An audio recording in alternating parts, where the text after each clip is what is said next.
Gudmundur Bergborsson, who was born in 1657, was the author of rimur epic poetry. In his time, besides writing many other poems of diverse nature, his life is in many ways a tragedy but, at the same time, an inspiration of many great victories and obstacles overcome. At the age of 4, he fell ill with polio, with the result that his body was crippled and mostly paralyzed from the neck down. The only functioning parts of his body were his head and his left arm up to the elbow. But despite this disability, his intelligence, tenacity and thirst for knowledge helped him learn to read and write and seek out knowledge and self-education. For most of his life, he lived in Arnarstabi, Iceland, and was a popular teacher of young children. He managed to make a living by teaching, writing poetry and copying manuscripts and books. He was a well-known poet among his contemporaries, and his popularity can be measured by the sheer number of rimur cycles and poetry that has been preserved in a manuscript. The one surviving manuscript is Holger the Dane,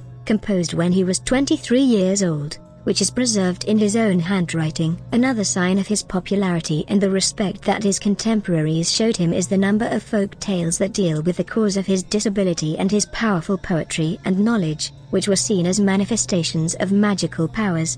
Gudmundur Bergborsson had a significant impact on Icelandic literary culture and an inspiration for legends which portray his physical difference in a supernatural light and how he used the magic of herbs and hot springs to extend his life.